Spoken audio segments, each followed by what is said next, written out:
Hello YouTube, this is Tonstad39, and I am about to review a PlayStation 1 title. And all this barrage of reviewing PlayStation 1 games will all lead up to the 20th anniversary of PlayStation Musical that will be posted on September the 9th of 2015. I'm also planning other projects, but I'm preferring to keep them secret. For now, at least. Anyway, what I'm about to review is one of the most nostalgic games that I ever had for the PlayStation. I always loved it, and I've always adored it. I first got it at a Lake Tahoe flea market in circa 2003. The copy you will see me playing, however, is another second-hand copy, but the more recent one came from the Goodwill about a few months ago. And so, without further ado, let's get to reviewing the surprise game.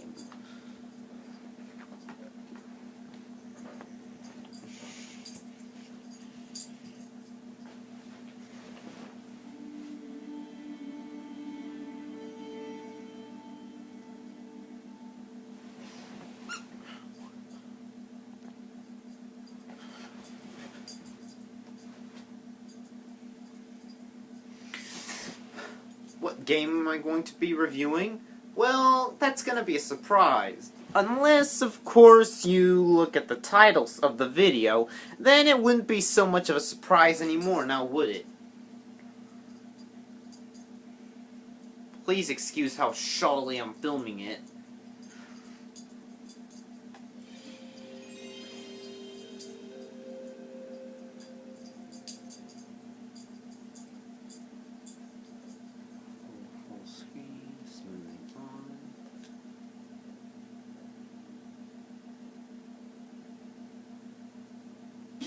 Start your engines! Sony Computer Entertainment America production.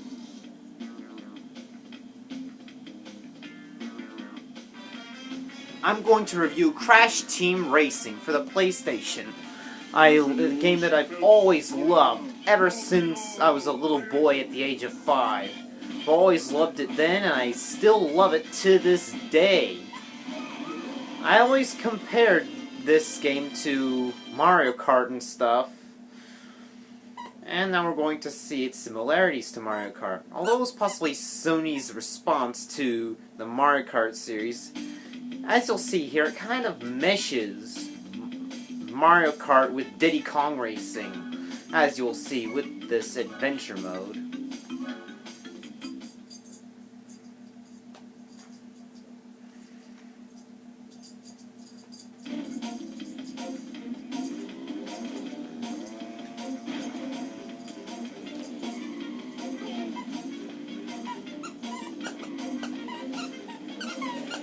This is the overworld of the adventure mode, or at least part of it.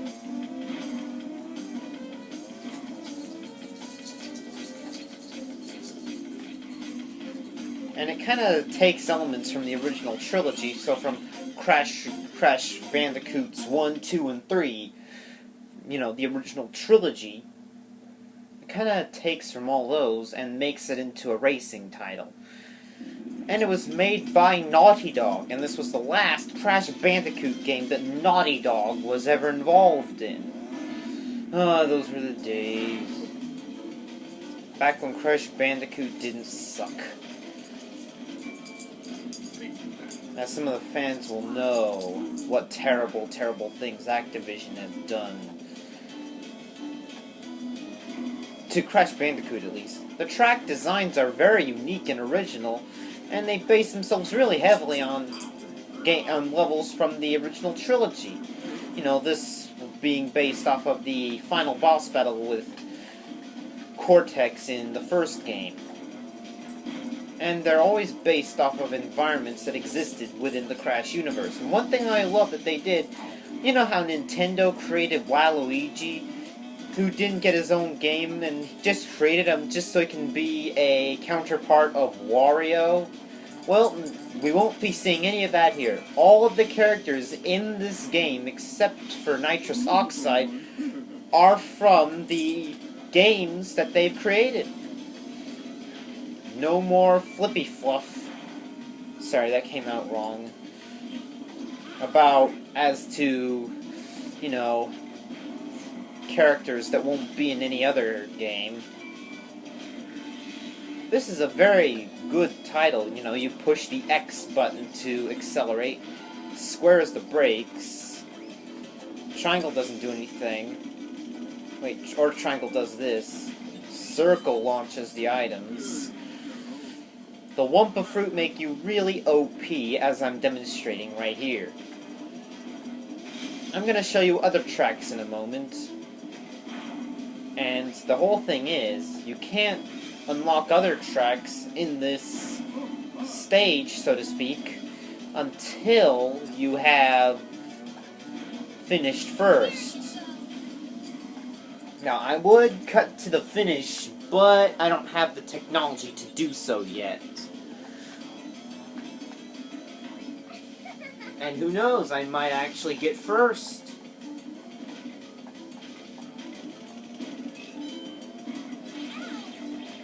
Ah, yes, that item was stolen from the third game. That's what the portals looked like. Sorry for the spoilers. And yes, you know how in the Mario Kart the Starman is the invincibility. Well, in this game, it's Aku Aku, the Burbera guy, who gave you the cool extra life extension thingy, and Uka Uka for the bad characters. You know, I'm playing as Cortex, so, and Cortex is a bad guy, is the main villain of the Crash series.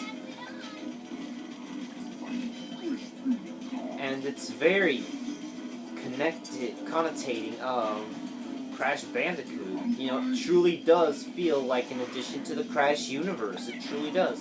Although it was a spin-off, that's what it feels like. And it's a pretty good feeling.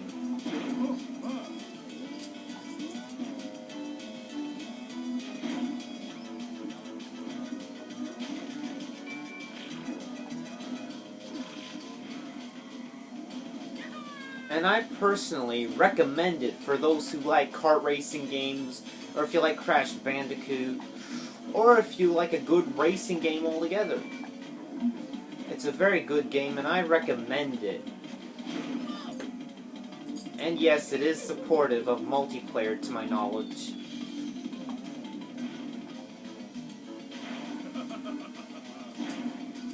There's even these boss battles that occur when you complete a round. Man, this is going to be one long video, because I have to show you all the boss battles and things. The boss battles aren't really battles, they're more like these races. I'm going to show you in a moment of what a boss race looks like, similar to the Diddy Kong Racing, except it's on an existing track already.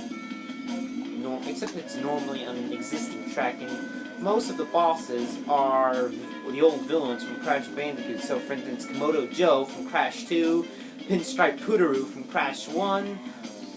We also had Papu Papu from Crash 1. So, all of the old characters from the first Crash Bandicoot game, from the Crash Bandicoot games, are all here. Even Ripper Roo. But here's Komodo Joe's boss race.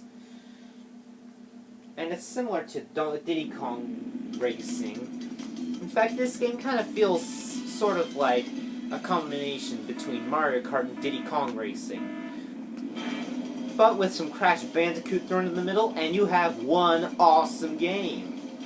There's definite replay value here, because there's this extra gem mode that enables you to unlock further tracks than what you've already did. So there's definitely replay value. There's the relics, which were taken from the third game, and yeah.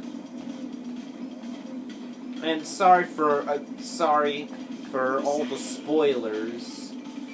Just hashtag deal with it.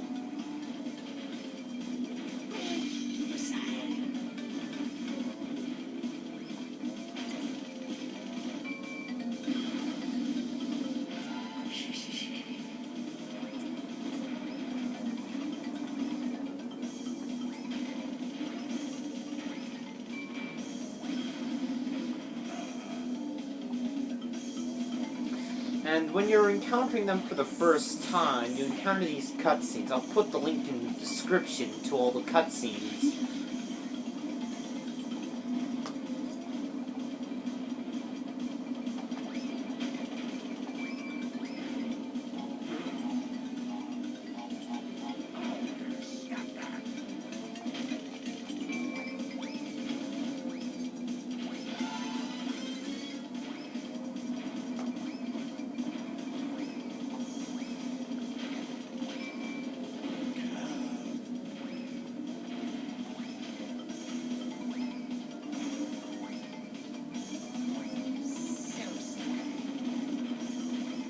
And the track design. Oh, I already mentioned that. And wait for me to finish this race so I can sign off. I'd also show you all the modes, but again, I don't have the skill to jump cut.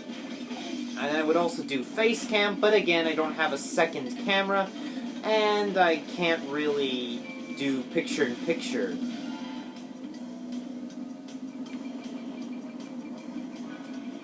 But this is Tomstat39, signing out.